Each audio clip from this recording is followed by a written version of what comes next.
Everybody, Tokasa here and welcome back to another My Hero Ultra Impact video. So I wanted to make a quick video on who you should summon for because, right now we have Step Up banner and also coming is Dabi, who looks very, very good, especially if you get his memory. He looks insane. And then we also now have the Summerfest banners returning, who I still think are phenomenal. Right now, we're also going to have the Festival Todoroki and Deku. This is a heavy skip for me. I don't think this is worth talking about. We also have this character special recruit summon. I'm a huge fan of it. You know, you got my boy Tokoyami. Hawks here. MD Hawks is very good. Huge skip as well. I don't think this is worth putting any gems into whatsoever. Even though I do think Hawks is very good. We're mainly talking about these three.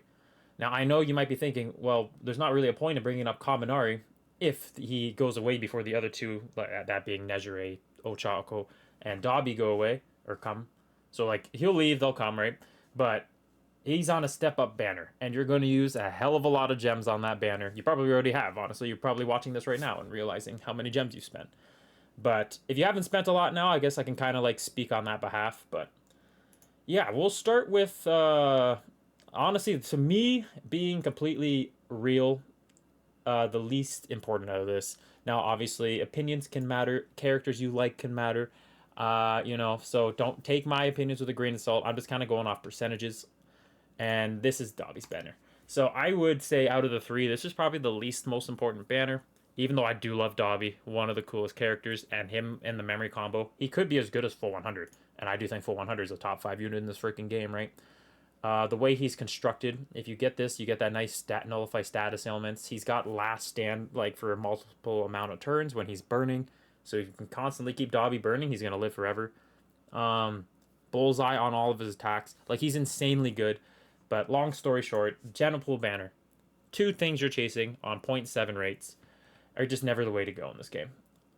There's so many characters that I didn't have on trust before. Now that I have completed, I have everybody on trust done. As in, I've obtained every single character. I just got Ojiro. And now I'm just missing Flecht, which is a limited World Heroes mission banner, which I don't know if I'll ever see again. But you will be able, hopefully, theoretically, be able to pull these off Impact Fest banners, off 1.5 rates, or off the step-ups where there's a guaranteed your character. Over time, you're more than likely going to grab this character anyways. But, that being said, Dabi's incredibly hype. Dabi's memory is insanely good. If this was a Tokoyami, I'd be there with all of you too. I'd be going for Tokoyami, Euro Plus. I wouldn't even care if it was 0.4 rates. I would be going for it, right? It's the best chance to obtain that character. So, unless you're a Dabi freaking super fan or a League of Villain fan, this is a skip. But if you summon for it, I totally get it. So, I'm not saying it's bad. I'm just saying mathematically it's the worst one to do for sure. Which leaves the other two. So, now I think Kaminari is insane. And he's got a step-up banner, but let's not underestimate what this banner's value is, right? So we have, honestly, there's 5 things here that are very good. One being the least, of course, but the other 4 are very good. So Jiro. Jiro is honestly, you read her kit, you might think she's super underwhelming, but if she's fighting a blue unit, she's super good for VE Tower. Super good for VE Tower. That's all I'm going to really say about her. In niche situations, she can actually really cook in a VE Tower situation, get you tons of points and do everything that you want her character to do. I can see tremendous value come out of her, for sure. But now the other 4, of course, the bigger thing. 2 of them are out aging, but 2 of them are still phenomenal today. Obviously, the 2 that are kind of aging at this point is Ochako and her memory. Ochako's still good. You still see her on the odd lineup here and there. She's got lots going on for her, mainly this being one of them. Reduces action skill cooldown times by 1.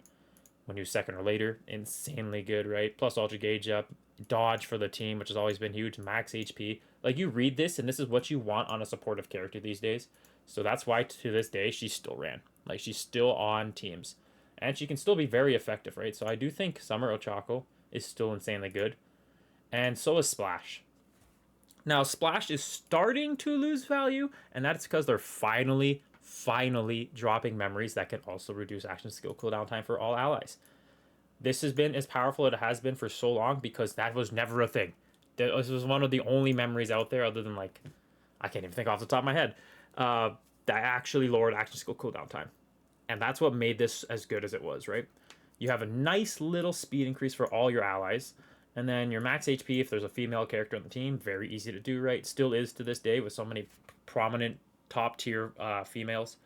Um, yeah, this memory is as good as it was, but now that we have memories coming down with action skill cooldown time, not as powerful. Okay, now the big two for sure, hands down, are Nejire and her memory. Nejire is still a queen. Still absolutely insane. Triple AoE, dodge on her freaking plus ultra, nullify status ailments, tons of crit resistance, tons of plus ultra gauge gain for herself, HP regenerating abilities, speed increase for herself as well when she's regenerating HP. Then once again, more nullify status elements, right, which is really good for protecting herself. Defense for all allies. Like, she is just still to this day phenomenal. Still phenomenal. Absolutely, hands down, my favorite PvE character. I mean, one of the best characters you can reroll for, right? Because grinding up them stories and everything, it's time consuming. And there's multiple enemies a lot of the fights. Having a unit that only knows how to AoE, mwah, is beautiful. It's absolutely beautiful. I adore her. She's still top tier in PvP. Maybe not as dominant as she once was, but she's still arguably meta. Uh, just phenomenal. At UR Plus, she's even more crazy, I find, right? Because you can roll something like this here, reduces character's damage by 50% for 2 turns after receiving an attack from an opponent of higher power. Really helps her survivability because her power is not high at all, so she can really capitalize on that. Very quick too. Very powerful unit, right? 30% speed to herself. I think Nejire has always been top tier from the get-go to this day, right? So very, very anticipating return for sure. And to me, honestly, the best thing about this memory or this banner, Dulce. I still personally think, and I know we're having units now. Dabi, he's got Bullseye. He's coming out right now. We have Lady Nagant, right? We have Celebrations Bakugo. We have Kaminari, who just came out with Bullseye, right? Lots of characters are getting Bullseye, so this memory is somewhat losing value. But I can just tell you right now, on my complete grind up to Legends rank, where I was using Kaminari, I mean, I fought Celebrations Bakugo. I still found this very effective, right? I just got to paralyze him. You know, I had to shut him down in a little way, right? If you can negate Bakugo, block his buffs even, so he can't do Bullseye, then the dodges are just as good and just as effective. So until they start dropping a multitude amount of characters have Bullseye, Dulce's forever going to be valuable to me. Skill impact by 40%, and when you're affected by nullify status elements. So, you know, bread and butter for Nejire, but bread and butter for like Tokuyami and many other characters. Increases speed by 40% if there's a female on the team. 40% speed is insane. And if you don't have the nullify status elements, that's okay. This memory's got you. So when used third in a chain, you gain dodge for the entire team up to one time up to 2 times. So for 2 turns, whenever you want to use a second usage of Dulce, you give your team 2 turns or a turn of dodge, I should say. But you can do it 2 times, so very powerful. And gives all abilities to have the ability to nullify status elements up to 2 times. So I mean, it's just insane. This memory has nullify status elements. It has the ability to give your team-wide dodge, speed, and skill impact. Like, this memory is busted. There's a reason I have 2 of them. There's a reason I use them both in PvP all the time, because it is just ridiculous. It's insane. Sure, it's not the most powerful memory. Sure, it's not the fastest memory out there, like badminton tournament. Sure, it doesn't have the most, you know, debuffs going on and whatnot, but it's still insane. For PvP, this is one of the best, if not the best memory, in my opinion, to this day. And it's just most versatile. Very good power. Pretty solid speed. It's insane. It's such a good banner. Now we're going to talk about the main problem. Again, it's 0.7 rates. It's just 0.7 rates. For that alone, I don't think it's worth it, but you have a lot higher chance of pulling UR, right? You have 4 instead of Dabi's, which is 2. And like I said, Nejire and Dulce are phenomenal pulls if you do get them. Especially if you're a new player, I think pulling Nejire is probably your best start possible.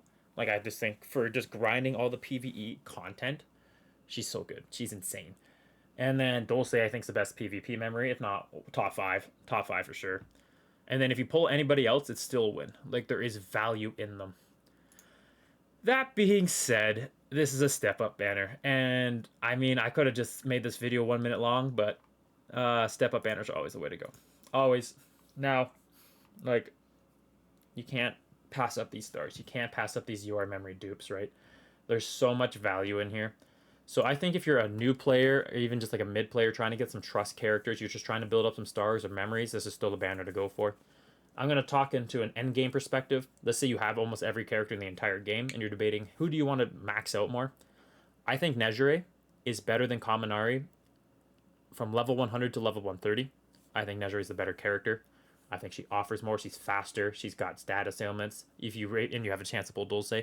If you're chasing Kaminari's UR plus and you're determined to get it no matter what, Kaminari is the better unit. Higher increased paralyzation is all this character needs to make that next step from unreal to top best. Absolute one of the best. I've noticed that grinding up to Legends rank, I paralyze everybody and everything in existence. It is ridiculous. It is overpowered. And it is just too good. Too good to be true. So, if you're looking at it that way, hey, I want to max somebody for PvP, Kaminari is the way to go if you're UR plussing him, hands down. You'll have the enough speed for it to work. If you're not going for UR plus, if you don't want to throw in the gems, you just want one copy of each, then Nejire is the way to go. But yeah, long story short, if you're not one of them absolute endgame players, Kaminari's banner is still where you want to spend your gems.